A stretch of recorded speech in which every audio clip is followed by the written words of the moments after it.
औज़ुबिल्लाहि बिस्मिल्लाहिर्रहमानिर्रहीम अस्सलामु अलैकुम व रहमतुल्लाह। अल्लाह ताला आपको सबको अपने अज़ीज़ व अमान में रखें, आमीन सुम्मा आमीन।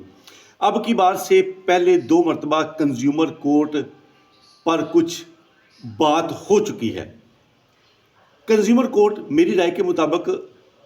बड़ी स्पीडी सर्विस वाली कोर्ट है और इस लिहाज से मैं कंज्यूमर कोर्ट को extra ordinary speedy operation court का नाम भी देता हूँ। कोई भी शख्स किसी दुकान से, किसी कंपनी से, किसी जगह से कोई चीज़ खरीदता है, कोई काम करवाने के लिए, कोई रहायश बनवाने के लिए किसी की सर्विस लेता है, किसी भी प्रोफेशनल आदमी से, वो या तो चीज़ वो ख़राब निकल आती है या सर्विस लेते हुए वो अपनी जिम्मेदारियां, प्रोफेशनल आदमी जिम्मेदारियां अपनी अदा बेहतर नहीं करता, जिसकी वजह से ग्राहक को, क्लाइंट को ज़हनी, माली और जिस्मानी परेशानियों और तकलीफ़ों का सामना करना पड़ जाए, तो वो डायरेक्टली बगैर किसी वकील साहब की मदद लिए भी इस कंज्यूमर कोर्ट से रुजू करके अपने नुकसानात का अजाला आसानी से करवा सकता है। सबसे पहली बात इसमें यह है कि कोई भी ग्राहक, क्लाइंट किसी भी दुकान से जब कोई भी चीज़ किसी किस्म की ख़रीदता है या कुछ सर्विस लेता है, तो उसके लिए बतौर सबूत उसके पास रसीद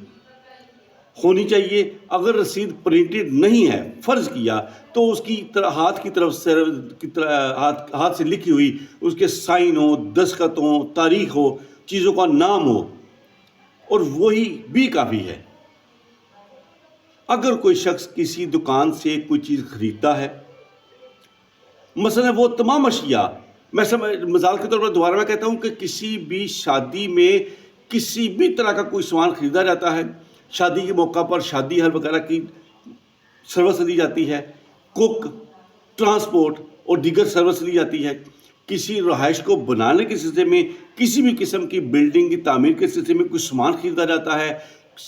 मिस्त्री मजदूर से सर्विस ली जाती है, किसी ठेकेदार से ठेका किया जाता है, तो उस सिलसिले में ये सारी चीज़ें कंज्यूमर आर्टिकल्स के दायरे में आती हैं और इनकी रसीद खरीदने की पास हो। अगर कल को उनमें कोई नुक्स निकल आए मुकर्ररा लिमिट से पहले, तो वो शख्स कंज्यूमर कोर्ट से अपनी दादरसी हासिल कर सकता है। ये बात दुरुस्त है कि किसी भी प्रोफेशनल आदमी के बगैर मतलूबा सहूलत को हासिल करने में दुश्वारी हो सकती है। कहते हैं कि पानी कितना डूंगा है ये मल्लाह ही अंदाज़ा लगा सकता है, लेकिन बहरहाल ये बिल्कुल एक शफाफ और डायरेक्टली बगैर पेचो खाम के ये प्रोसीडिंग करके कोई इंसान अपनी दादरसी हासिल कर सकता है। सबसे पहले दोबारा अर्ज करता हूँ कि रसीद, ख़रीदने वाले शख्स के पास वो रसीद होनी चाहिए जो कि सबूत हो कि ये चीज़ फ़लाँ दुकान से, फ़लाँ टाइम से, फ़लाँ आदमी से ख़रीदी थी, इतने पैसों से दे दिए थे, अब ये मेरे पास रसीद है, अब ये उसमें नुक्स निकल आया है। सिंपल सा तरीक़ाकार है कि वो अपने घर बैठे किसी अपने बच्चे से खुद कोई दरख्वास्त लिख सकता है। सिंपल सा लिखना है कि मैं फ़लाँ शहर, फ़लाँ मोहल्ले का रहने वाला हूँ, फ़लाँ दुकानदार से मैंने फ़लाँ वक़्त ये चीज़ खरीदी थी और ये स्लिप, ये रसीद मेरे पास मौजूद है। उसकी फ़ोटोकॉपी साथ लगाकर, बयान भी लगाकर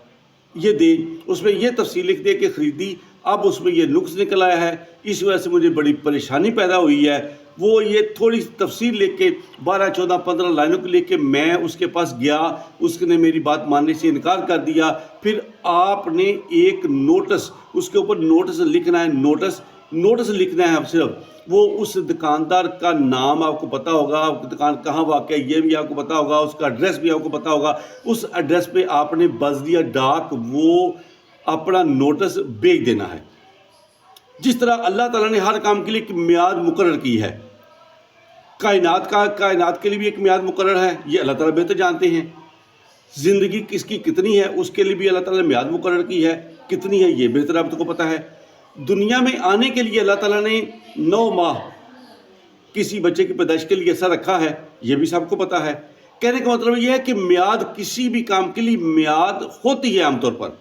اور نوٹس بھیجنے کے لیے آپ کے پاس 15 دن ہے۔ جس دن آپ وہ 15 دن، آج نوٹس بھیجا ہے، 15 دن تک اگر وہ آدمی آپ سے رابطہ کر کے صلح صفائی کر کے اپنا معاملہ حل کر دیتا ہے تو ٹھیک ہے، اگر نہیں حل کرتا تو پھر اس نوٹس کی کاپی، اس کی رسید جو ڈاکخانہ سے آپ نے اس کو نوٹس بھیجا ہے وہ، اور جو رسید آپ نے لگائی ہے وہ، اس کاپی اور اس کے ساتھ ایک بیان بھی لگا کر درخواست دوبارہ لکھ کے کہ میں نے اسے یہ اپنے مطالبات بھیجے تھے، اس نے 15 دنوں کے اندر مجھ سے رابطہ نہیں کیا یا رابطہ کیا ہے تو اس سے میرا معاملہ ابھی حل نہیں ہوا، تو مجھے عدالت سے درخواست ہے کہ مجھے یہ ہرجانہ بھی دلایا جائے، پیسے دلائے جائے سارے، اور یا تو میری چیز کے پیسے دلائے جائے اور چیز واپس مجھے دلائی جائے لے کے۔ تو وہ عدالت اس دعوے کو لینے کے بعد فوری طور پر یا ڈاک اس کو بلائے گی، آگے 15 دن کے اندر نوٹس بھیجنے کے بعد 15 دن کے اندر اسے دعویٰ دائر کرنا پڑے گا۔ وہ دعویٰ بھی سمپل سی، اس میں شناختی کارڈ کی فوٹو کاپی لگے گی، نوٹس کی فوٹو کاپی لگے گی، جو ڈاک کی رسید ہے اس کی کاپی لگے گی، جو آپ نے ایک دعویٰ، جو آپ نے ایک درخواست لکھی ہے وہ اصل لگا کے، اور اپنا بیان بھی لکھنا ہے کہ میں نے جو باتیں لکھی ہیں وہ میں برحلف قرآن کہنے کے تیار ہوں کہ یہ درست ہیں، وہ دعویٰ دائر کر دے گا۔ اب دیکھیں عدالت کس طرح سے اس کی گچی، پنجابی میں کہتے ہیں گچی مروڑنا، اس گچی مروڑ کے آپ کے لیے آسانی پیدا کر کے اپنے مطالبات اور آپ کی داد رسی کرتی ہے۔ بہت شکریہ، بہت مہربانی، باقی باتیں بعد میں۔ Thank you very much.